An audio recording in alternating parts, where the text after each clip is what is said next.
म्हणताय आणि मग सर्वस्वाचा त्याग करून ग्रहस्थाश्रम संसार सोडून घरदार सोडून जर जावं तर मग राहावं कुठं, अशा प्रकारचा प्रश्न जर विचारशील, भगवंत म्हणतायत उद्धवा, तर त्यविखे परवे परियेशी, तर त्याविषयी चांगलं तू काय कर आता ऐक. स्वस्वरूप साम्य समदृष्टी समभावे विचरे सृष्टी निवास स्थानाची आटाटी सर्वथा पोटी न धरावी. मुख्य असे की तुला जर सर्वस्वाचा त्याग करून, महाराज हे त्यालाच सांगितलंय, आपण अगोदर विषय बघितलाय, हे त्यालाच सांगितलंय की त्याच्या आशेचे दोर सगळे काय झालेले आहे, तुटलेले आहेत. आणि अहंकाराचे त्यागुनी दंडुनी असं म्हटलंय अगोदर. अहंकाराला दंडित करून आशेचे दोर तोडून मग जो निघाला तर मग त्याला कुठं राहावं हे विचारायची गरजच नाही. कारण ज्याला देहासक्ती आहे त्याला राहण्याची गरज असते, बरोबर आहे का नाही. ज्याला देहासक्तीच नाही, स्वस्वरूप साम्य समदृष्टी, याची दृष्टी काय झालेली आहे, स्वस्वरूप आणि पुन्हा समसाम्य. आपलं स्वरूप हे ब्रह्म आहे आणि हे विश्व सगळं काय आहे, ब्रह्म आहे, अशी दृष्टी ज्याला प्राप्त झाली तो समभावी विचारे सृष्टी. तो सृष्टीत विचरण करत असताना, फिरत असताना समभावे विचारे, हे विश्वची माझे घर, त्याला काय करायचंय घर. तो जंगलातही गेला तर त्याला घर मानतो, तो वनातही असला तर घर मानतो, एखाद्या गुहेतही असला तर कुठेही असला तर त्याला घरच मानतो तो. निवास स्थानाची आटाटी सर्वथा पोटी न धरावी. म्हणून आपल्याला निवास स्थान मिळेल, राहायला व्यवस्थित जागा मिळेल असा प्रयत्न करण्याची इच्छा सुद्धा मनात धरू नये. मिळालं त्यागही नाही, नाही मिळालं तर त्याची आटाटी नाही. आटाटी म्हणजे प्रयत्न. सर्वथा पोटी न धरावी, पोटी म्हणजे अंतःकरणात इच्छा धरू नये, आहे का नाही.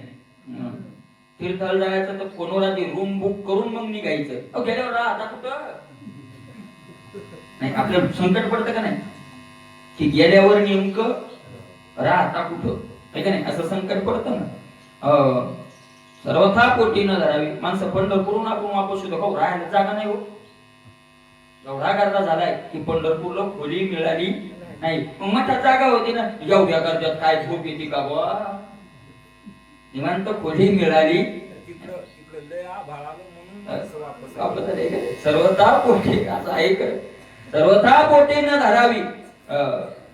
एक ऐका नाही, अशा प्रकारे जेथ अल्पकाळ वस्ती घडे त्या ठायाचा अभिमान चढे, वस्ती स्थानाशी पुढे वस्तीचे सांकडे सर्वथा न धरी. आणि खरं तर असं आहे ना, बाबा म्हणतात, भगवंत सांगतात, उद्धवा खरं असं आहे की चांगली जागा मिळाल्यावरही तिथं जास्त दिवस राहू नये.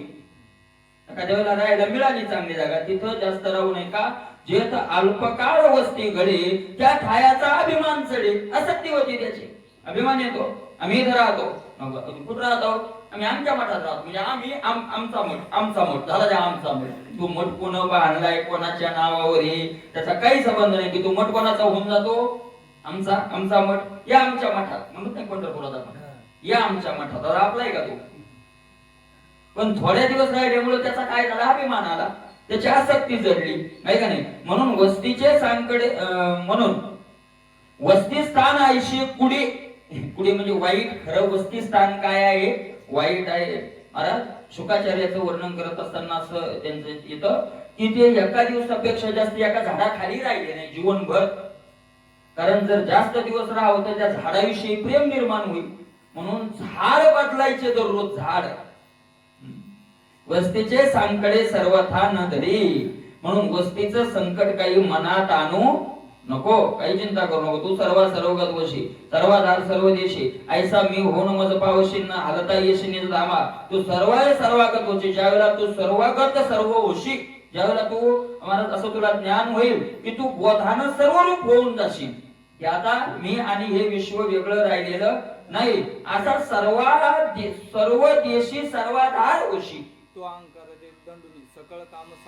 विचारे विश्व होनी विश्वा माझी.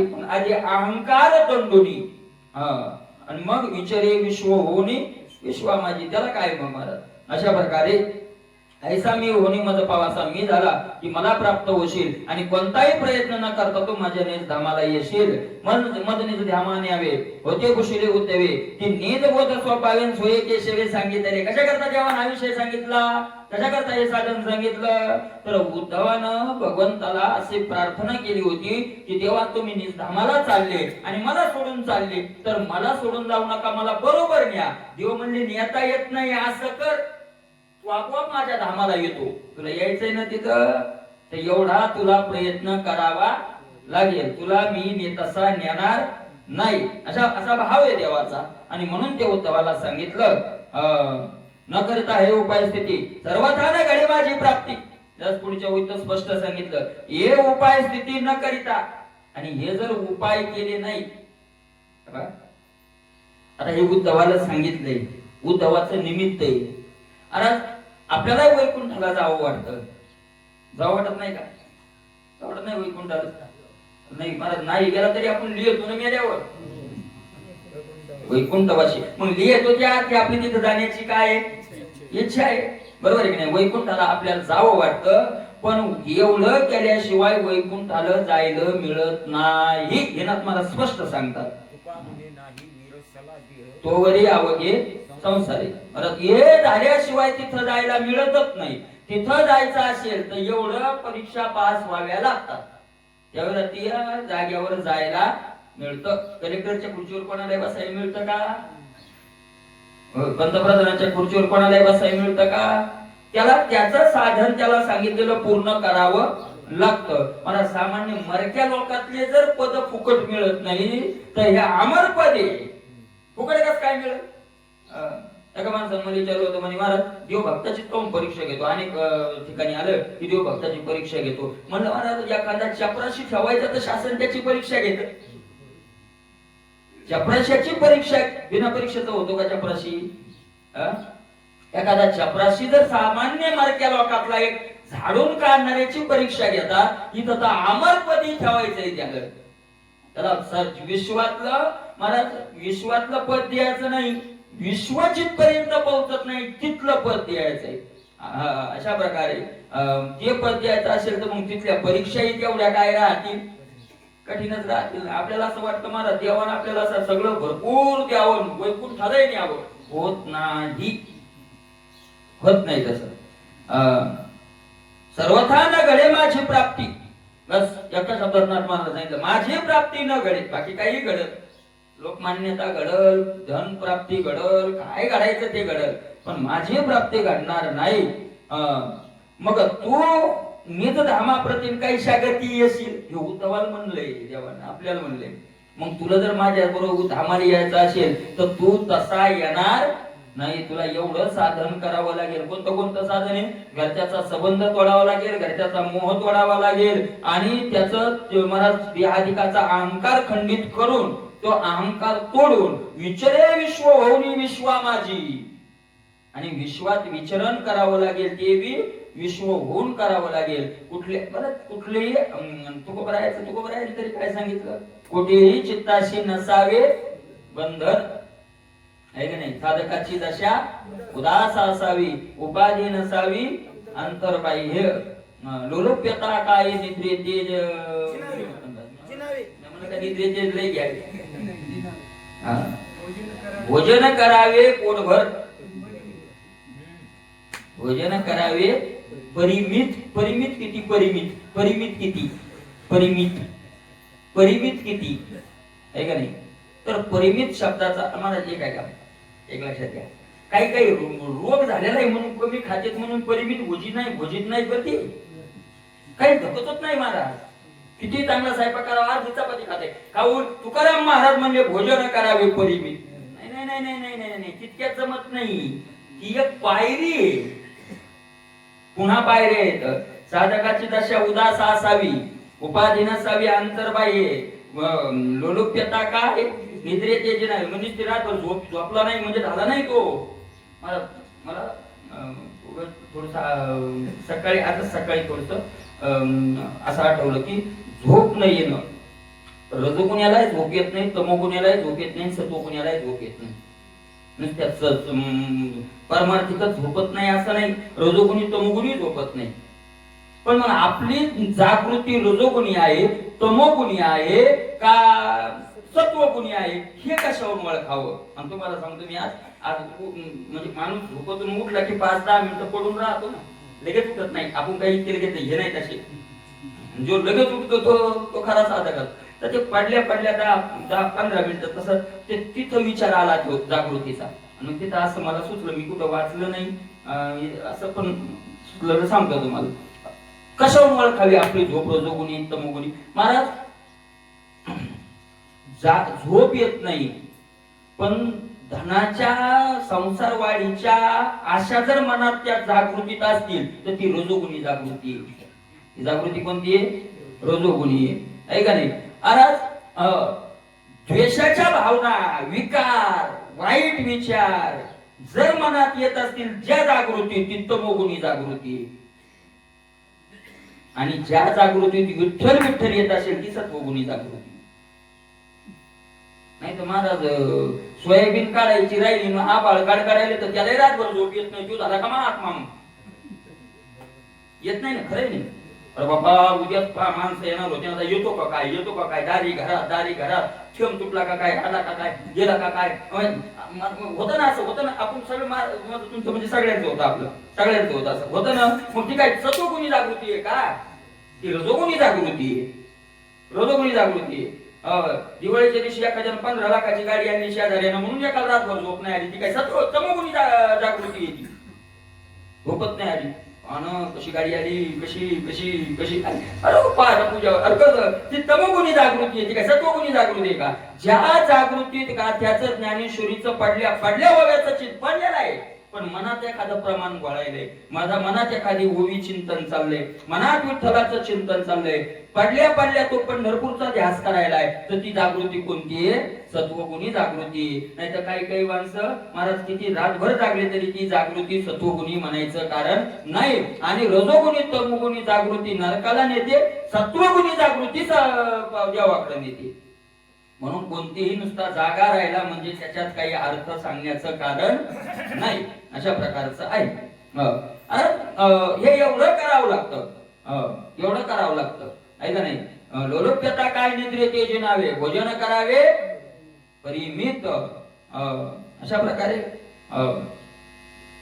मला सांगितलं, त्याशिवाय तू माझ्या धामाला येणार नाही. एवढं तुला करावं लागेल, तेवढं करून तू माझ्या धामाला येशील. गरुडे वाहून वेगेशी, न्यावे धामा मनशी, गतीत येत नाही पाखांशील, गम्य गरुडाशी ते नव्हे. तू म्हणशील मी गरुडावर बसून येईल, तर गरुडाचा तिथं प्रवेश नाही. ते स्थान असं आहे की तिथं गरुडाचे पंख तिथपर्यंत उडू शकत नाही.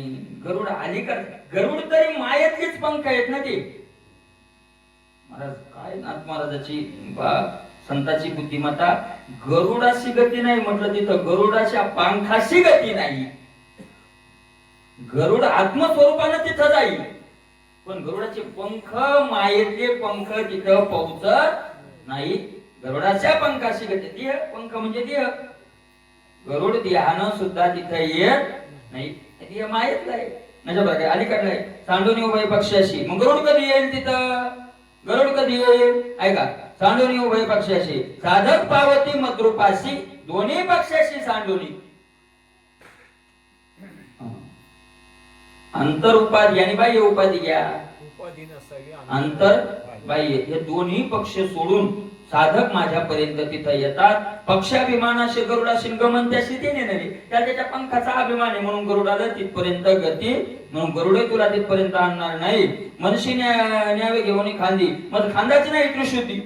तू म्हणशील देवा मी तुमच्या जवळच आहे, मग खांद्यावर बसून न्या, तर मला खांदाच नाही. रंग नाही, रूप नाही, नाही वर्ण छाया, आहे का नाही? मला खांदा नाही, कोणा खांद्यावर बसशील? अशा प्रकारे तुझं न सांगितलं अहम बुद्धी गमन त्रिशुद्धी देत येत नाही. मग तुला तिथं अहम बुद्धी टाकल्याशिवाय तिथं तुला प्रवेश मिळणार नाही. न त्याच्या अहम भाव स्थिती, त्याला नाना उपायुक्ती, येणे धाम प्राप्ती गती नवे गती सर्वता. न त्याच्या अहम भाव स्थिती, तो अहंकार जर टाकला नाही, त्या अभिमान जर सोडला नाही, आणि नाना प्रकारचे प्रयत्न केले, काही प्रयत्न सगळे प्रयत्न केले आणि त्या अभिमान सोडला नाही. तेने निजधामा प्रति नवे गती सर्वथा. तुला तिथपर्यंत येण्या जाणार नाही. जे जे ते कसे साकार तेथे जाणपा नश्वर त्याची विखेचा निर्धारण करी साचरणी बोधे. मग मला अहंकार टाकायसाठी काय करावं लागेल तर त्याचं चिंतन करावं लागेल, त्याचा ध्यास करावा लागेल. कोणता ध्यास करावा लागेल? जे जे देखसी साकार ते जाणपा नश्वर. जे जे तुला साकार दिसतं, आकारयुक्त दिसतं, ते सगळं काय आहे? नाशिवंत, नश्वर. आले आकारा ते अवघे नाशिक. अशा प्रकारे आहे. या उपाधी माझी गुप्त जे चैतन्याशी सर्वगत ते तत्वज्ञ संत स्वीकारिती. उपाधी न स्वीकारिती ते चैतन्य शरीर पैदेशे पुढे सांगितलं. अशा प्रकारे महाराज ते जे साकार आहे ते नश्वर आहे आणि त्याची विखीचा निर्धार, त्याच विषयीचा निश्चय करणं, दृढ निश्चय करणं करी साचार निजबोधे. आणि तो कशाने होईल? आत्मज्ञानानं होईल. जे संगती कळो आले कमलापती आपुले कोणीच नवती निश्चय चित्ती दृढ झाला. अशा प्रकारचं ते आहे.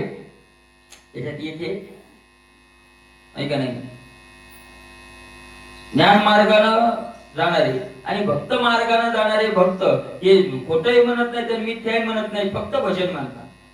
24 तास ते त्यांच्या विचाराकडे जाण्याचं कारण नाही. आणि भजनानं महाराज भजनानं तुका म्हणे जो जो भजना शिवळे अंगे तो कळे सन्निधाता. लगेच ते आपोआप ते ज्ञान त्याला व्हायला लागतं. अशा प्रकारे जे जे दृष्टी देखिले ते ते दृश्यत्वे वाढिले, जे जे श्रवणागोचर झाले ते हे वाढिले शब्दत्वे. दृष्टीने जे जे पाहिलं ते दृश्यत्व, जे जे आपल्या डोळ्यानं दिसतं, जे दिसतं ते सत्य नाही असं म्हणून बाजूला केलं. जे जे देखणे सकळ ते स्वप्नीचे मृगज. बस काही मोठं वेद पाहायची गरज नाही, ग्रंथ नाही, एवढंच करून द्यायचं. जे दिसतंय ते खोट आहे,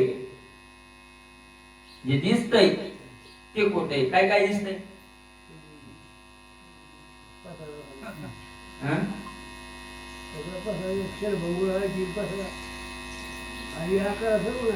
हो पण दिसतंय काय काय? आपल्याला काय काय दिसतंय? जे जे दिसतंय ते सगळं खोट. बस जे जे ऐकू येतं ते सगळं खोट. असे जे जे वाचावते ते वाळले जल्पवादे. ऐका नाही, वाचावधून त्याचा त्याग केला. कशानं? जल्पवाद टाळला, त्याच्याविषयी बोलायचंच नाही. जे ऐकायचं ते पाहायचंच नाही, जे दिसतंय ते काय त्याच्यात. वाचिक सांडवले त्यांनी ती शब्द लाजिला. ऐका नाही, अशा प्रकारे महाराज त्या स्वरूपाविषयी वेदाला सुद्धा बोलता आलं. नीती म्हणजे नाही नाही म्हणला, फक्त हे नाही हे नाही हे नाही हे नाही. ज्याच्याविषयी बोलायचं तिथं त्याला काय झालं? मग मौन पडलं. जे जे इंद्रिया गोचरे ते जाणपणाश्वरे हे नित्यानित्य विचार केले खरे निश्चित. जे जे इंद्रियाला गोचरे, एकच इंद्रिय नाही, इंद्रिय गोचर जे होतं म्हणजे इंद्रियाचा जे विषय होतं, रूपा डोळ्याचा विषय, नेत्रेंद्रियाचा विषय काय आहे? रूप आहे. श्रवण इंद्रियाचा विषय काय आहे? शब्द आहे. रसनेंद्रियाचा विषय काय आहे? रस आहे. का नाही? त्वगेंद्रियाचा विषय काय आहे? स्पर्श आहे. आणि घ्राणेंद्रियाचा विषय काय आहे? सुगंध आहे, गंध आहे, गंध आहे. बरोबर आहे का नाही? तर या विषयाला जे जे विषयाचा विषय होतं, इंद्रियाचा विषय होतं ते सगळं मिथ्या. बस जे स्पर्श ज्याचा होतो, जे ऐकू येतं, डोळ्यानं दिसतं, त्याचा वास येतो, जे कानाला हे होतं म्हणजे चव लागते ज्याची, ते सगळं काय आहे? नश्वर. इंद्रिय गोचर इंद्रियाचा विषय जे होतं महाराज, हा परमात्मा एकाही इंद्रियाचा विषय होत नाही. निर्विषय आहे तो, विषय होत नाही. आहे का नाही? जे मनाची नखी न लगे, बुद्धीची दृष्टी न रिगे, ते इंद्रियातील जोगे काही होईल. इंद्रियातील जोगे काही होईल. महाराज कृष्ण सुद्धा अर्जुनाच्या नेत्रेंद्रियाचा विषय कृष्ण झाला, ती रूप नाही झालं. अर्जुनाला सुद्धा 11व्या अध्यायात भगवंतानं प्रार्थना केली विश्वरूप पाहण्याची. आणि ज्यावेळेला प्रार्थना केली भगवंतानं, ज्ञानोबारायांनी त्याच्यावर खूप गोड विस्तार केलाय, पण मग भगवंतानं लगेच दाखवलं. महाराज विशाल रूप धारण केलं आणि आरतीचे लेणे लिहिलाय. मग इच्छा याची तृप्त होत नाही. काय मिळेल अर्जुना? मग त्या देखणिया ते श्रीकृष्ण म्हणे. ज्ञानोबाराय म्हणतात देखणिया म्हणजे पाहणाऱ्याला. आतोय का नाही? पहिला तर उगाच घबरायला. का उगा आहे? अर्जुन म्हणला देवा मा बका करवी चांदणीचं रूपा, तुम्ही बगड्याकडून चंद्रामृत घ्या, बगड्याकडून लागायला लागले. अरे तुझं ते रूप जर या इंद्रियाला वाळला असेल, या इंद्रियाला पाहत नसेल, तर दिव्यम ददामी ते चक्षु, मला काय दे तू अगोदर? दिव्य चक्षु दे. आणि मग दिव्य डोळे दिले आणि मग ते पाहायला मिळालं. म्हणजे या डोळ्यानं ते रूप पाहता आलं नाही.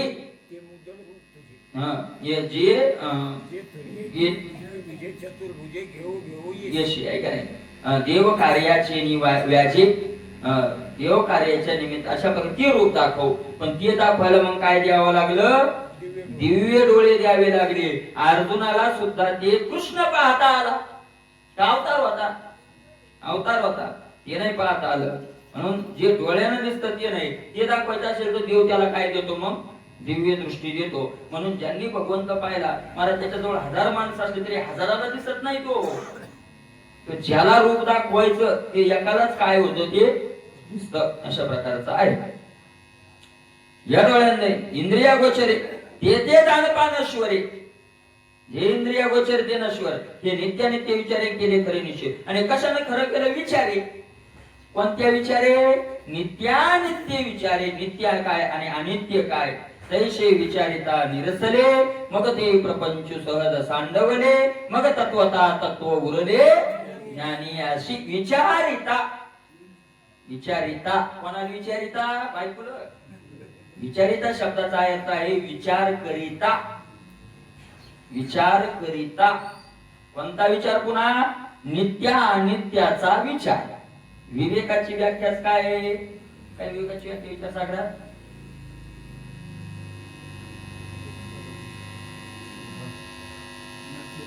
विचार सागराची दुसऱ्या स्कंद नाही, दुसऱ्याच प्रकरणात आहे ना, दुसऱ्याचे ना.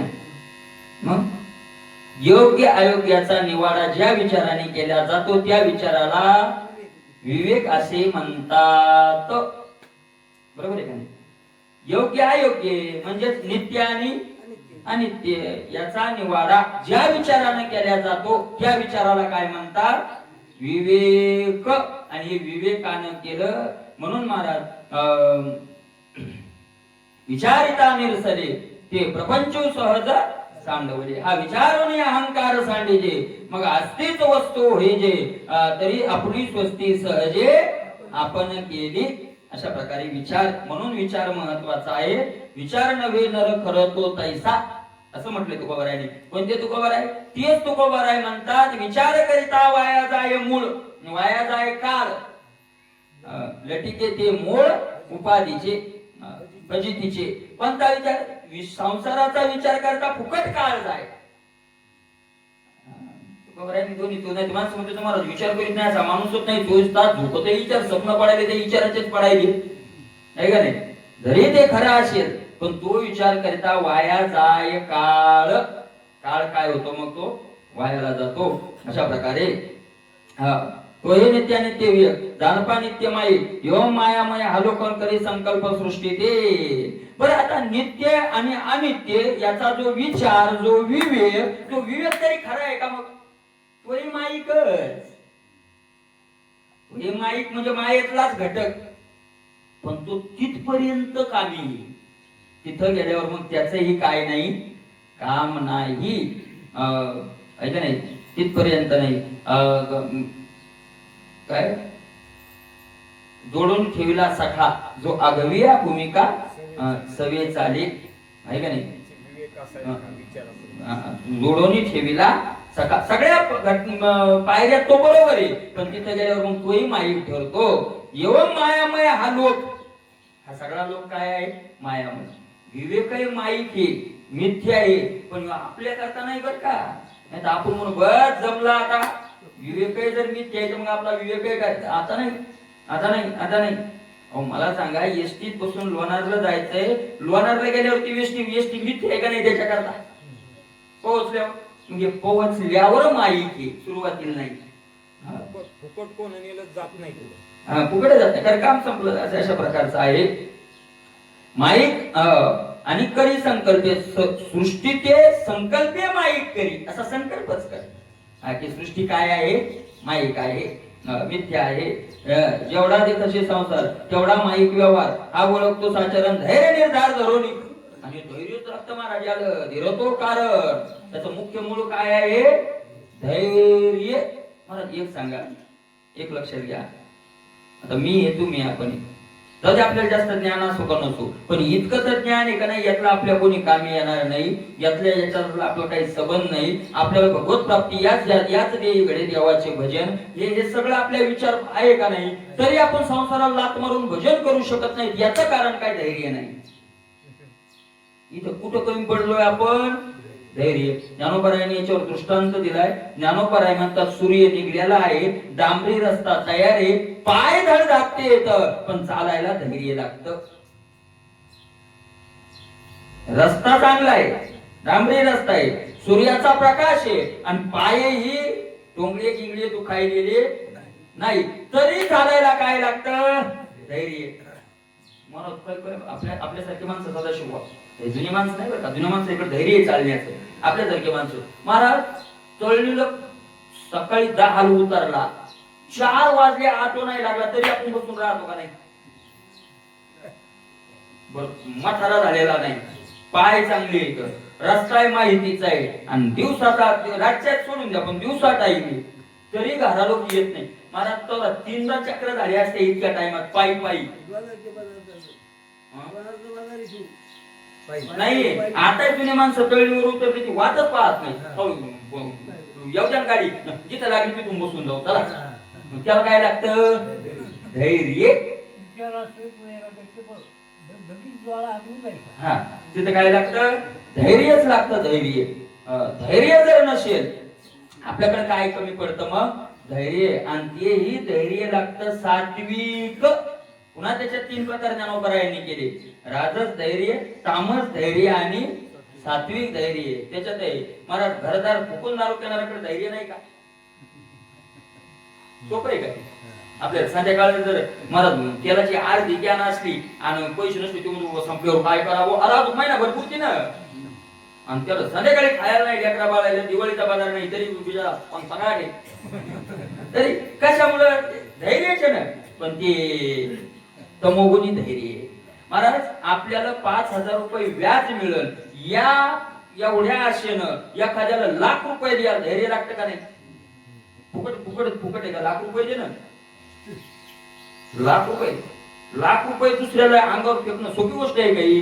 तरी माणूस देतो. ज्ञानोबराय म्हणतात हे धैर्य. कोणतं धैर्य? राजस धैर्य. सात्विक धैर्य कोणते? सात्विक धैर्य. जसा पिणारा माणूस सर्वस्वाचा त्याग करून पितो, तसा सर्वस्वाचा त्याग करून भजन करणं हे धैर्य कोणते? मग सात्विक धैर्य आहे. अशा प्रकारचं धैर्य नाथ महाराज म्हणतात धैर्य निर्धार धरोनी. धैर्य निर्धार कर, धैर्य धर. आणि काय कर? धैर्य धरून जेवढा देखसे संसार तेवढा माईक व्यवहार. माईक म्हणजे मिथ्या. जेवढा संसार पाहशील सगळा व्यवहार काय आहे? मिथ्या. हे ओळख तू साचार. खरोखर हे ओळख. जैशी स्वप्नीची राणीव, केवळ भ्रमाची जाणीव, दैशाची जाणे सर्वन भव वैभव विलास. स्वप्नातलं राज्य, स्वप्नीचे राज्य का मरण, हर्ष शोकाशी नाही कारण. स्वप्नातलं राज्य महाराज काय फायदा आहे? एक बाप पोराला मारू लागला, दनादन दनादन दनादन दनादन म्हणू लागला, तोच मारू लागला महाराज. दुसरा एक पोळा मला यार दिवाळी हे काढून मारायला लागली, फटाके मला फटाके नाही बाबा, फटाक्याचा गंज आणून टाकलाय, पोरग नाही चांगलं निघलं, लय धानू लागला लय. पण तो हाणायला काहून? कारण काय? म्हणी या मूर्खाला रात्री सपन पडलं, मग आणि सपनात त्याला लाख रुपये भेटले, म्हणजे सापडले, बंडल सापडलं लाखाचं. मग यानं जागा व्हायच्या आधी बँकेत जमा करायची होते का नाही या मूर्खाला? यानं जाग व्हायच्या आधी बँकेत जमा नाही केली म्हणून याला मी मारायलो. तू म्हणला तू मूर्ख, वर्ग मूर्ख आणि तू महामूर्ख. अरे काय असं होत असतंय का? जागृतीशी रूपगाठी नाही. काय भेटत का रुपया जागा झाल्यावर? काय भेटत जागा? काय भेटत? झोपणी तसं हे सगळं स्वप्नातलं समजावं. हे सगळे पदार्थ कशातले आहेत? स्वप्नातले. भ्रमाची जाणीव, याचा जाणीव फक्त काय आहे? भ्रमच आहे ना सगळा. ही जाणीव करून घे. हे सगळं काय आहे? भ्रम. तैशाची जाणीव सर्व. तसं हे सगळं आहे. काय महाराज स्वप्नीच जसं राज्य मिळालं जसं आहे का नाही? काय फायदा आहे? तसंच हे सगळं आहे. का? जसं स्वप्नातलं जागृतीत काम येत नाही तसं जागृतीतलं स्वप्नात काय कामाला येतं? जागृतीतलं सुसुप्तीत काय कामाला येतं? काही कामाला येत नाही. आहे का नाही? काही कामाला येत नाही. महाराज काही माणसाची झोप लोटांगणी झोप असते. लोटांगणी म्हणजे तर तो झोपताना गादीवर झोपतो. तर गादीशिवाय झोप येत नाही. काय माणसं झोपताना गादीवर झोपतो, पण चांगली गार झोप लागली की तो सकाळी तिकडे पाय घेऊन उठतो. मग या रातभरच्या झोपत त्याला गादी होती का? गरज नाही. काय ध्यान नाही तिचं. कारण जागृतीतलं सुसुप्तीत काय उपयोगाचं नाही. आहे का नाही? जागा येते गादी लागली, झोपला की मग तो कुठं आहे त्याचा काही संबंध नाही. तसं वैभव विलास हे सगळं वैभव हे सगळं तसं आहे. हो, परमात्म्याशी जो विभक्त तो पुरुष बोली जो आयुक्त याशी नानात्वे भेदो वासत निजी निजत्व विसरोनी. परमात्म्याशी जो विभक्त, भक्त आणि विभक्त. भक्त म्हणजे संलग्न, विभक्त म्हणजे लांब गेलेला. भक्त म्हणजे देवाशी जोडलेला आणि विभक्त म्हणजे लांब गेलेला. ऐसा नाही. असा जो कोणी पुरुष आहे त्यालाच आयुक्त पुरुष असं म्हणतात. युक्त पुरुष आणि अयुक्त पुरुष. युक्त म्हणजे योग्य, अयुक्त म्हणजे युक्त आणि अयुक्त अयोग्य. आणि मग असा अयोग्य पुरुष आहे त्याशी नानात्वे भेद भासत. अयुक्त पण मनाची याची सर्वस्व चंचलपणा. चंचल अयुक्त म्हणजे चंचल, स्थिरता नसणे. अयोग्य अशा प्रकारचा जो आहे का नाही त्याशी नानात्वे भेद भासत. आणि मग त्याला नाना प्रकारांना काय भासतो? भेद. मला मृगजळ नाव का पडलं माहितीये का? मृगजळ. मला तिथं मृगजळ सूर्याचा तेज प्रकाश उखर भूमीत वर पडला की ज्या झळा दिसतात त्यालाच काय म्हटलंय? मृगजळ. तेज आणि उखारा या भेटी झाली या विरा. तेज आणि उखारा, उखर भूमी आणि तेज याची भेट झाल्यावर जे रूप धरून येतं त्या पाण्याला काय म्हणतात? मृगजळ. त्याला मृगजळ नाव का पडलं माहितीये का? मृग म्हणजे हरण. ते फक्त हरणालाच खरं वाटतं.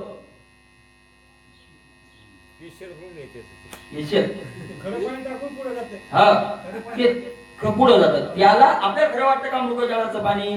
त्या हरणालाच खरं वाटतं म्हणून त्याचं नावच ठेवलं मृगजळ. मृगाचं जळ त्याचं नाव मृगजळ. बाकी दुसऱ्याचं नाही जळ. की मृगाचं जळ त्याचं नाव मृगजळ.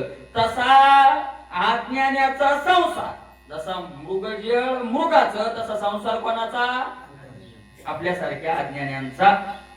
ज्ञानी लोकांचा नाही. अयुक्त माणूस त्याचा संसार. अशा प्रकारे त्याशी नानात्वे भेदो भासत. म्हणून त्या नाना प्रकाराने भेद काय होतो? का? निजी निजत्व विसरोनी. मूळ स्वरूपाचा काय पडलाय? त्याला विसर पडला. ज्ञानोबरायांनी याला शब्द वापरला लचकलिया दिठी, घसरली. मूळ स्वरूपावरून दृष्टी काय झाली? घसरली, इकडे लागली. असं झालं. त्या विसरोनी विसराचे नि उल्लासे मिथ्या भेदू सत्यत्वे भाषे. त्या भेदाचे नि आवेशन अवश्य दिशे गुण दोष. विसरोनी विसराचे नि उल्लासे. आणि मला त्या विसराचाच पावर आला. विसराचाच काय आला? आपल्या सगळ्याची पावर आहे ती कशाची? विसराची पावर आहे. विसराची पावर आहे. विसराचाच बळ आहे. संसाराची जेवढा पावर आहे एवढी मिश्राची पावली. आपला आपण तया विसर जो धनंजय तेची रूप या अज्ञानाशी, तेच अज्ञान आहे. मिथ्या भेदू सत्यत्वेवाशी, सत्यत्वेच्या ठिकाणी खोटा काय भासतो, मग भेद भासतो. अशा प्रकारे त्या भेदाचे आयुष्य आयुष्य, मग त्या भेदाच्या जोरानं गुण दोष दिसायला लागतात. कोणी कोणी भेद म्हणलं की आलंच सगळं ते, आहे का नाही. अशा प्रकारे मग कोणी गुणी आहे, कोणी दोषी आहे, कोणी अमका आहे, कोणी धमका आहे, हे दिसायला लागतं. जरी भेदोची नाही तरी गुणदोष काही थापाई, दिसावया ठावचे नाही स्वतःचे ठाई सर्व होता. जर भेदच नाही तर मग गुणदोष कशाचे आले. भेद मावळला, भेदच गेला, मग गुणदोष दिसत नाही. म्हणे भेदाभेद. मग गेला वाद खंडोनी, शुद्धाचे ठाई शुद्धाच्या ठिकाणी मग हे काही दिसत गेला की भेदाच्या उद्भटी, गुणदोष दृष्टी उठी, तेथे कर्माकर्म त्रिपुटी भेद दृष्टी ठसावे. या भेदाच्या उद्भटी, भेदाच्या बळानं, मुळात भेद आणि त्या भेदाच्या बळानं गुण दोष दृष्टी उठी, आणि मग गुण दोष याची दृष्टी काय होते, तयार होते. आणि मग ते तर कर्माकर्म त्रिपुटी भेद दृष्टी ठसावे. भेद आला की कर्म अकर्माची क्रिया सुरू झाली. कर्म अकर्म हे भेदातून जन्माला येतं. कसं काय? कर्म अकर्म हे भेदातून तयार होतं. का महाराज, गुणदोष दिसली भेदाला की गुणदोष दिसली, आणि गुणदोष दिसले की गुणाला कर्म म्हणून घेतलं आणि दोषाला अकर्म म्हणून घेतलं. खास सांगताना कर्म अकर्माचं महाराज काय त्यांना का पाप लागत नाही. काय ज्ञानोबराच्या आठव्यात घेतली उभी की तया करणे आतो घडवते लोका गातो, परी त्यांनी केली हे मातो बोलू नये. त्याच्या हातून दोष धरला तरी त्याला तो दोष लागत नाही. का? कारण त्यांना दोष आणि गुण हे दोन राहिलेच नाही. आपल्याकडे गुण दोष आहे, योग्याचा स्वीकार करायला तळमळ आणि अयोग्याचा त्याग करायला तळमळ. अशा प्रकारे अशा प्रकारे आहे का नाही. आपला परमार्थ आता आपण त्यागात आणि स्वीकारात जेवढा टाइम जातो तेवढा जर भजनात केला तर आपलं काम झालं. मला बहुतेक करून त्यागात आणि स्वीकारात जास्त टाइम जातो, आणि मग त्याग केल्याचा अहंकार येतो. तो अहंकार सूक्ष्म असतो, तो इतका खतरनाक. याने आपल्याला अहंकार नाही. एकदा मच्छिंद्रनाथ गोरक्षनाथ चालले होते, म्हणून दोघं चालले होते. मच्छिंद्रनाथ गुरु आणि गोरक्षनाथ शिष्य. ते गोरक्षनाथ पुढे चालले, मच्छिंद्रनाथाच्या हातात बेत काडी होती, त्यांनी टनकन मारली त्या डोक्यावर गोरक्षनाथाच्या. त्यांनी मागं पाहिलंच नाही. दुसऱ्यांदा त्याच्यापेक्षा जोराने मारली नाही, तिसऱ्यांदा मारली, 4-5 वेळेस मारली, जोरात म्हणू लागली. गोरक्षनाथांनी मागं पाहिलं, हात जोडले सांगितलं, गुरुवर ये, तुम्ही ज्याला ठोकून पाय आले तो गेला. तुम्ही ज्या अंकाराला ठोकून पाय आले तो गेला. ते म्हणले बेड्या, पण तो गेला हे तरी राहिलं ना. तो गेला पण तो गेला हे राहिलं ना. आणि हे सगळ्यात घातक, हे तो गेला हे सगळ्यात काय आहे, घातक आहे. अशा प्रकारे म्हणून महाराज भेदातून हे सगळं निर्माण होतं. मग कदम कदम कदम कदम निर्माण होतं. भेदे थोर केले विषम, कर्म अकर्म विकर्म, जन्म मरणाचे धर्म नियत कर्म प्रकाश. हे भेदानच केलं सारखं. कर्म अकर्म विकर्म, ऐका नाही, जन्म मरण धर्म कर्म हे सगळं कुठून तयार झालंय, भेदातूनच तयार झाले. भेदातून तयार झाले. भेदच भेद म्हणजे एक नसणं, वेगळं वेगळं असणं. कर्म विकर्मे नरक यातना, काम्य कर्मे स्वर्ग जाना, कर्मेची करुणी कर्म मोचन समाधान पाविजे. आहे नाही, कर्मे विकर्मे नरक यातना, विकर्मे कर्मे नरक यातना. वाईट कर्म केलं तर कुठं जावं लागतं, नरकाला जावं लागतं. काम्य कर्म केलं तर स्वर्गापर्यंत जाता येतं. तिथून वडी काम्य कर्म घेऊन जात नाही. काम्य कर्म स्वर्गापर्यंत, आहे का नाही. आणि मग कर्मेचे करुणी कर्म मोचना समाधान. पण समाधान मिळवायचं असेल तर निषिद्धही नाही, काम्यही नाही, कर्मानच कर्म जाळणं, याचं नाव आणि समाधानाला प्राप्त होणं. आता ते कर्म कसं जाळायचं याचा आपण बऱ्याच वेळेस विचार ऐकलेला आहे का नाही. कर्म अकर्म जाळाले तुका प्रोढते उरले कर्म अकर्म दोन्ही काय झाले जळाले. अशा प्रकारे काही लागलं नाही मला. येत म्हणते कर्म कोण, अकर्माचे काय लक्षण, विकर्माचा कवन गुणंती हे संपूर्ण. आता कर्म काय, अकर्म काय, विकर्म काय याचं पूर्ण लक्षण आता ऐक ते सांगताय. काया वाचा अथवा मन कैजे चितुकी तितुके कर्म जाण, सूक्ष्म स्फूर्तीचे जे भान ते मूळ जाण कर्माचे. कायन वाचन मनानं जे केल्या जातं मुळात त्याला कर्म म्हणतात. कर्म म्हणजे क्रिया. शरीराने क्रिया केली की त्याला काही क्रिया म्हणतात, मनानं केली क्रिया की त्याला मानसिक कर्म म्हणतात, आहे का नाही. आणि वाचन केली की त्याला काय म्हणतात, वाचन म्हणतात. अशा प्रकारे 3 कर्म येत, आहे का नाही. सूक्ष्म स्फूर्ती हे त्याचं मूळ आहे. कारण ज्ञानोबारायांनी सुद्धा सूक्ष्म स्फूर्तीच याचं मूळ मांडले. आवडे ती वृत्ती किरीटी आधी मनोनीची उठी, मग ते वाचा दिठी कराशी. सूक्ष्म स्फूर्ती म्हणजे संकल्प, त्याचा आत विचार येणं. अशा प्रकारे झालं. मनवाचरी सर्वथा कर्म बीज नाही, अकर्म म्हणजे ते न पडे ठाई देहवंता, आहे का नाही. काया वाचा मनानं जे कर्म केले जातात त्या कर्माला काय म्हणतात, त्याला कर्म असं म्हणतात. पण हे सर्वापरी कर्माहून काही वेगळे जे महात्म्य आहे, काही वाचिक आणि मानसिक कर्मापेक्षाही ते काय आहे, वेगळे, आहे का नाही. त्यांना कर्म तर होतात पण सर्वथा कर्म बीज नाही. त्या कर्माचं काय तयार होत नाही, बीज तयार होत नाही. बीज आपल्या कर्माचं काय तयार होतं, बीज तयार होतं. कर्म बांधा ना तळी दैशन शिंपी जळी जळे पद्मपत्र, आहे का नाही. तुकोबराय सुद्धा म्हणतात आम्हा जन्म मरण नाही, बीज भाजून केली नाही. आम्हा जन्म, बीज कोणतं, कर्माचं बीज. भाजलं की मग पेरलं तरी उगवत नाही. ते आपण पेरतो न भाजता, आणि संत पेरतात ते भाजून करतात. बस फरक एवढाच. ती सुक्षेत्री जरी ऋण विरुद्धी सिंचली आवडे तैशी, अशा प्रकारचं ते आहे का नाही. आणि मला त्याला कर्म त्याला लागतच नाही. ते सगळे कर्म करतात संसारातले सगळे कर्म करतात. आपणही करतो, पण आपण न भाजता बी पेरलं ते भाजून पेरलं, फरक एवढाच.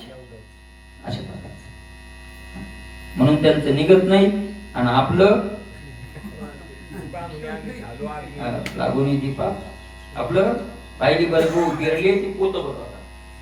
कर्म असंच कर्माचं. जन्म कोटी दुःखे भोगी जीव.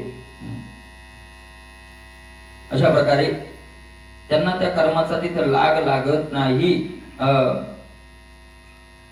आकर्म मनी जे ते पाही न पडे ठाई देहवंता. ज्याला कर्म लागत नाही आणि महाराज आकर्म जे आहे, जे अकर्म आहे ते सुद्धा देहवंता. देहाला सगळं देह मी म्हणला की जुळत आहे.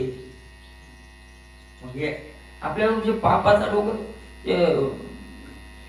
एका महात्म्याने जंगलात हे बांधलं, झोपडी बांधली, भजन करू लागलं. पण भजन करता करता काहीतरी रिकाम काम म्हणून एक तलाव होता बाजूला. हे फुलाचे झाडावर आणले, हे फुलं लावले, त्याला कुंपण केलं, त्याला पाणी घालून बगीचाच केला ना तयार. इकडे चांगलं पक्क शेतकरी असं गेला जरी भाजणार तरी ते जाते थोडाच ऊन थोडाच जातोय. हा बगीचा तयार केला महाराजून सुंदर. एका शेतकऱ्याची गाय आली. आता गाई खायला काय होतं, गायीनं मोलडीच झाडं जे असतात ते झेंडू पेटूचे झाडं काढा काढा काढा काढा मोलडी. त्यानं राग आला, बसल्या बसल्या दगड मारला. काय वरमावर लागला, गाय पळली लगेच मी. आता काय करा, गोवा त्याचा पात्र मला कोणाकडं. तो म्हणला आपण मारली नाही, ते आपला नाही, त्या हातानं मारली. इंद्र तिथं आला. इंद्र म्हणला बाबा, तो म्हणला हे पाप या हाताची देवता आहे इंद्र, म्हणून हे पाप कोणाला लागल, इंद्राला लागल. तो विचारित माणूस होते, म्हणून आपण मारलीच नाही, आपल्याकडे काय. इंद्र घाबरला, हो हातेचं पाप लागायले. देव घाबरली की त्या डॉक्टर एकच आहे नारद. नारदा कसं करू. नारद म्हणजे जरासा गप्राय, तुझ्याकडे पाप येऊ नाही, त्याचा पाप त्याचा पापच करतो मी, तू थांब. नारद होते. नारद केले जय हरी बाबा. गायचा विषयच नाही का, जय हरी बाबा जय हरी. वा वा वा वा वा. मी तिन्ही लोकात तुला पण असा बगीचा नाही पाहिला. बाबा बाबा काय झाडून काय फुलं स्वर्गात असे फुलं नाही नामकन ढमकन काय रोपा आणलं काय केलं नामकन ढमकन कोण केलं तो म्हणे मी केलं तो म्हणे गाईचं बाप गेलोच करू म्हणजे हे केलं तर मी म्हणतो गाईचं बाप इंद्राला देतो त्या बापाने ठेवलंय का मी केलं म्हणलं की गाईचं बाप आलं त्यालाच म्हणतात ते अभिमान माणसाची देव चालली आहे मीच एक करता म्हणून हंतच तिथं ते मी केलं म्हणलं की मग त्याचं फळ भोगायला तयार राहावं लागणार आपलं तर किती नवल आहे महाराज केलेलं तर मी केलं म्हणतो दुसऱ्याने केलं तरी अरे मी होतो म्हणून झालं जमलं म्हणजे आपलं तर आपलंय बी आणि पुन्हा अरे जगाचंही आपल्या डोक्यावर मारून घ्यायचं असा धंदा आहे ना तो पुढच्या तर आपल्या डोक्यावर घेऊन लय वजन व्हायला आता वजन व्हायला नाही तर काय अशा प्रकारे मनसा वाचारे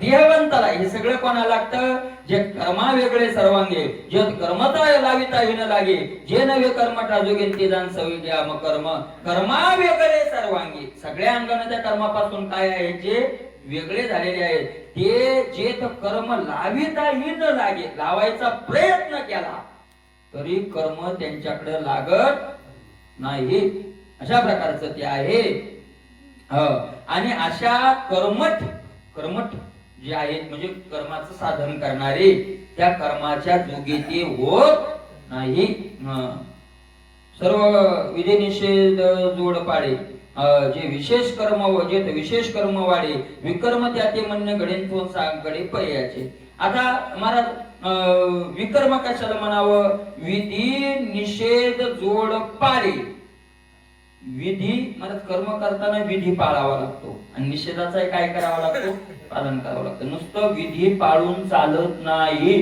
विधी पाळला आणि निषेध नाही सांभाळला तर विधी पाळण्याचा फायदा होत नाही औषध घ्यावं लागतं तर औषधाबरोबर पथ्यही काय करावी लागते सांभाळावी लागते आपण महाराज विधी करतोय पण निषेधाकडे लक्ष देत नाही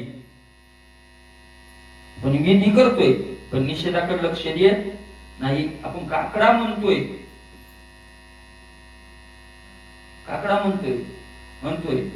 पण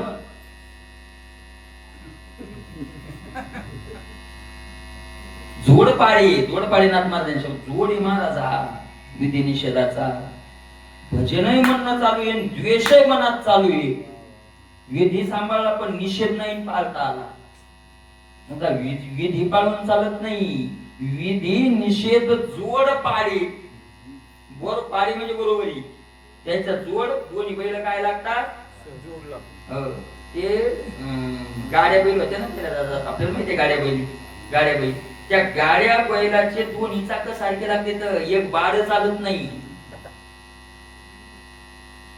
बरोबर ना असं बाळ चाक असलं तर काय होतं आणि मग पाणीचा रस्ता असला कोण असे खूप सुंदर काठी लावली एकच गाडी जायची एक चालली ते त्याच्यामध्ये काठ्या गोळ्या करीत जात म्हणून विधी निषेध जोड पाडे त्याचा काय लागतो जोडच लागतो विधी निषेधाचा आपल्याला फायदा होत नाही त्याचं कारण आहे आपण काय सांभाळलेला नाही निषेध सांभाळलेला नाही ते शेषाचं एका पोट दुखू लागलं म्हणून आणि मग असं कथा आहे महाराजी याच्यात पुराणात हे नाही शेषाचं पोट दुखू लागलं आणि औषध द्यायला महाराज होता तिथं स्वर्गातला वैद्य आणला असं कसा म्हणून त्यांना औषध दिलं सांगितलं काय नाही एकदा घ्या होऊन जाईल गेलो महाराज ती पोट राहिलंच नाही दुसरा ऐका लक्ष देऊन दुसरा दिवस झाला तिसरा दिवस झाला त्याच्या डोक्यात येऊन औषध असं व्हायलाच कसं आहे वैद्य चांगला आणि मग त्याच्या डोक्यात आलं त्यांना सांगितलं एक काम करा आज औषध द्या पण शेषाचे डोळे बांधून द्या शेष म्हणजे भगवंत ज्याच्यावर शेष शाही शेष त्याचे डोळे बांधून द्या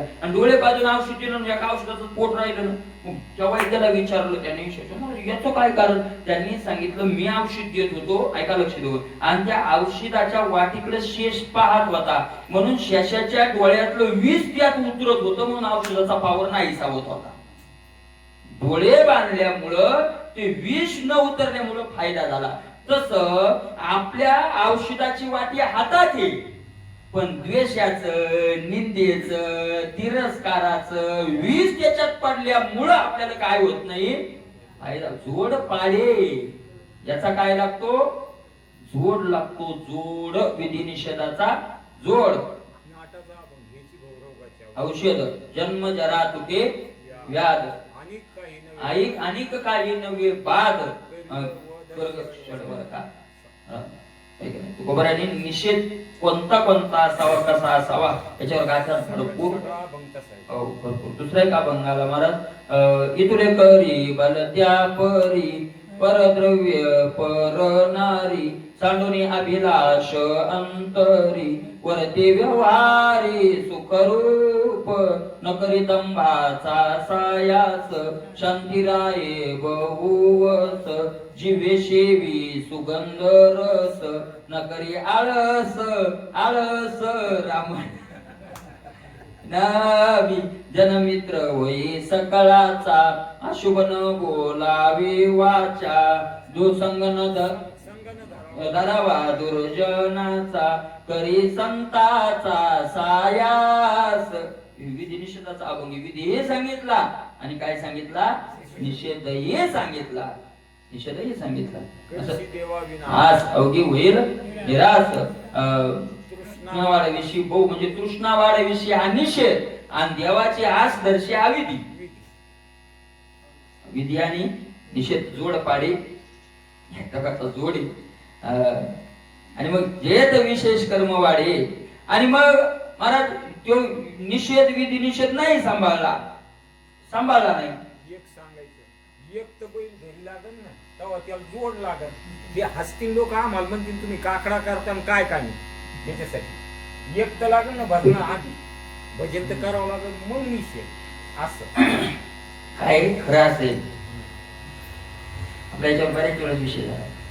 खरं असेल आपल्याला कथेतला हा निषेध याचाही आपण निषेध करत नाही म्हणून फायदा होत नाही. कथेत आपण असे लक्ष निष्ठे की मला वाटतंय तुम्हाला लागायला, तुम्हाला वाटतंय मला लागायला.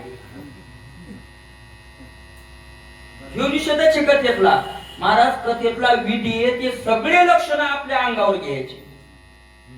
मी पाहतोय म्हणजे माझं मी पाहतोय की मला वाटतंय मी तर चांगलाच आहे, पण हे ऐकणारे म्हणजे एक बसत नाही. आणि ऐकणाऱ्याला वाटतंय शेजारी बसत नाही, त्याला वाटतंय तो बसत नाही, त्याला वाटतंय तो बसत नाही, सगळे वाटतंय गाव बसत नाही. ज्ञान बा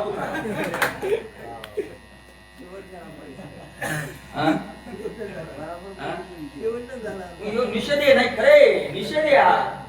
विधी एकच येतला की जे सगळं कुठं लावायचं, आपल्याला लावायचं, आपल्याला चेष्टर लावायचं. आपल्या कमीपणा कुठे, आपल्याकडे आहे तो कमीपणा, आपल्याकडे आहे कमीपणा, अशा प्रकारचे. आणि मला तुम्ही आपल्याकडे कमीपणा आहे असं करून करा. घरी गेल्यावर भाकर गोड लागली तर म्हणा, भाकर गोड लागत नाही का, इतके माग येत आपण, इतके माग येत आपण, इतके माग येत आपण. त्याला त्या पोराचा आमचा विषय झाला. किंवा आपल्याला जर काही थोडंफार यायला लागलं तर आपल्याला अहंकार येतो. तर ते अहंकार जर जिरवायचा असेल आपल्याला येण्याचा, तर ज्ञानोबरायच्या एका एका अभंगाचा अर्थ लावायचा. आपल्याच आपण बसून लोकांच नाही लावायचा एकाचा. आपल्याला लागत नाही तो अर्थ. आणि नाही लागायला की कुठून अहंकार येईल. जळद माणूस का अहंकार येईल. आपल्याला एकच ओळी येते, ते अहंकार एकाच ओळीचा अर्थ कळतो आणि मग आपल्याला वाटतं मला येतात तितके, पण दुसऱ्या ओळ्या पाहिजे. आपण हे घेतलं ना ते एखादा संतांचं लक्षण वगैरे ऐकून त्याच्यावर प्रवचन केले की बा ज्ञानेश्वरी कशी जमली आपल्याला. आज तू सांगत नाही काय म्हटले, ज्ञाता कशाला म्हटले आहे का नाही, हे ज्ञानोपराय कशाला म्हटले की ते बाबा सांग. मग तरी तिकडे जायचंच नाही. धडधडोनी वाईल याच्यावर चालय गोळ देऊ अरे काय धडधडोनी वाईल आली आणि त्याचाच अहंकार आपण धरू. असं होतं ते, असं होतं. माझा अहंकार जिरवायचा असेल तर आपल्यापेक्षा मोठ्याकडे जायचं. आपोआप काय होतं, जिरतो. हे अशा प्रकारचं ते. आणि विधी निषेध न सांभाळता जे विशेष कर्म वाढे, विधी निषेध न सांभाळता जे कर्म वाढत विकर्म त्या ते म्हणणे घडे. त्या कर्माला काय म्हणतात मग, विकर्म. थोर सांगडे पैयाचे हे मोठं संकट आहे. या विकर्माचं मोठं काय आहे, संकट आहे. अशा प्रकारे कर्म सर्वसाधारण तेच विकारा ते पावले जाण उठिले विधी निषेधारून कर्म जाणते म्हणजे कर्म तेच, कर्म दुसरं नाही, कर्म सर्वसाधारण. पण महाराज विकाराला ते कर्म प्राप्त झालं का, विधी निषेध नाही सांभाळता आला आणि म्हणून तेच कर्म काय होतं, विकर्म होतं. अशा प्रकारे ते जे विधीशी नातुडे ते निषेधाचे अंग चढे. विधीनं नाही कर्म केलं की निषेध घुसलाच. असं जे ते मला देवाचं चिंतन नाही केलं की चित्त गप राहतच नाही. कशाचं चिंतन करतच राहत. त्याचा धर्म आहे तो, आहे का नाही. करिता चुके धाके वेगळ पडे तेही रोकडे निषिद्धची, आहे का नाही. आणि महाराज विहित करण्यात चुकला ते निषिद्धच घडलं. काही करणं मला जेवढं दारू पिणं पाप आहे त्याच्यापेक्षा 1000 पटीनं भजन न करणं मोठं पाप आहे. नुसतं निषेधाचा निषेध म्हणजे पाप नाही, विहिताचा स्वीकार न करणं हे पापच आहे. तर जेव्हा गाडी नेऊन कोणाला ठोकणं शासनाच्या गुन्ह्यात जसे तसं लायसन नसणं गुन्ह्याचे. ठोकला नाही तो आम्ही कोणाला हाणली का. लायसन म्हणजे विधीचा स्वीकार आणि ठोकणं म्हणजे निषेध. निषेधही सांभाळावा लागतो आणि विधी सांभाळा नाही. निषेध त्यागापेक्षा विहिताचं विहितस्य अनानुष्ठानात विहिताचं अनुष्ठान न करणं त्याच्यापेक्षा 1000 पटीनं मोठं पाप आहे. नामाशी विन्मुख आम्ही काहीच करत नाही. आम्ही कोणाचंच वाईट नाही केलं, भजन नाही करत, हेच वाईट केलं. दुसरं कोणतं वाईट करायची गरजच नाही. अशा प्रकारचं ते आहे. निश्चितच ऐसे कर्म विकाराले ते कवी कर्म पदे वाखाणिले एवं कर्म दैवली विभाग केले. अशा प्रकारचं जे विकाराला प्राप्त झालं त्याला विकर्म असं म्हणून वर्णन केलं गेलं. त्याला नाव देण्यात आलं. कर्म तुला दाखवलं. जीवाशी अविद्येक उत्पत्ती त्याची कर्मी अविद्येक होती. श्रीधर व्याख्यानाची युक्ती तेही उपपत्ती परियशील. महाराज सांगतायत की जीवाची उत्पत्तीच प्रथम अविद्येमुळे झालेली. जीव कशामुळे झाला. अविद्येमुळे. कल्पना अविद्यात येणे झाला जीव अविद्येमुळे झालेला आहे. आणि म्हणून त्याची कर्म ही कशी आहे अविद्यायुक्तच अविद्यात्मकच आहे. आता श्रीधर स्वामींनी जो याची व्याख्या केलेली आहे या अविद्येची कर्माची वगैरे ती तुला सांगतो असं म्हणताय. तू द्या भाऊ कुंडली कवर दे विठ्ठल.